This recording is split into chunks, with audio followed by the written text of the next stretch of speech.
கேரள மாநிலம் வயநாடு அருகே நிலச்சரிவு ஏற்பட்ட சூரல்மலா பகுதியின் ட்ரோன் காட்சிகளை பார்த்து வருகிறோம். கிட்டத்தட்ட 50க்கும் மேற்பட்டோர் உயிரிழந்திருப்பதாக தகவல் வெளியாகியிருக்கிறது. மனித குலமே மனந்திரும்பு, கர்த்தராகிய இயேசு கிறிஸ்து சீக்கிரம் வரப்போகிறார். பல ஆண்டுகளாக கத்தி கதறி சொல்லிக் கொண்டு வருகிறோம், அடையாளங்கள் நிறைவேறிக்கொண்டு வருகிறது என்று.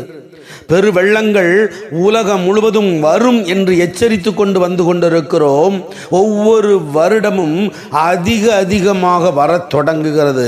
நேற்றைய தினம் கேரளா வயநாட்டிலே 50க்கும் மேற்பட்டோர் பூமியிலே புதைந்து போனார்கள். 500க்கும் மேற்பட்ட வீடுகள் பூமிக்குள் புதைந்து போனது. பெரு வெள்ள காட்சிகளை பாருங்கள் தேவ ஜனமே. ஒவ்வொரு மாநிலத்திலும், ஒவ்வொரு நாட்டுக்குள்ளும், ஒவ்வொரு மாவட்டத்திலும் பெரு வெள்ளங்கள் வருகிறது.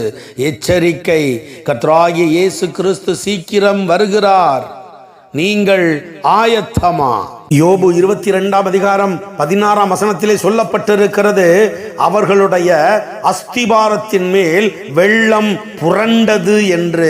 ஆம் தேவ ஜனமே, இன்றைக்கு அஸ்திபாரத்தின் மேல் மட்டுமல்ல, வீடுகளுக்கு மேலும் வெள்ளம் புரண்டோடுகிறது. ஆமோஸ் 8:8 சொல்லப்பட்டிருக்கிறது, இது நிமித்தம் தேசம் அதிரவும், அதன் குடிகளெல்லாம் துக்கிக்கவும், எங்கும் நதிகளாய் புரண்டோடவும், எகிப்தின் ஆற்று வெள்ளத்தைப் போல அடித்து பெரு வெள்ளமாகவும் வேண்டாமோ?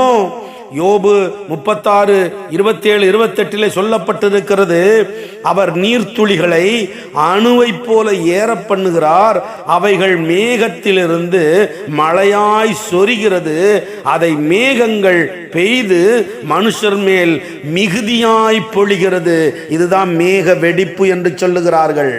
வேத வசனம் நிறைவேற தொடங்கிவிட்டது. கடந்த 15 ஆண்டுகளாக தொடர்ந்து சொல்லிக் கொண்டிருக்கிறோம். கண்ணிருந்தும் குருடனாய், காதிருந்தும் செவிடனாய் இனியும் இருக்க வேண்டாம். மனம் திரும்புங்கள், கர்த்தராகிய இயேசு கிறிஸ்து சீக்கிரம் வருகிறார். நீங்கள் ஆயத்தமா?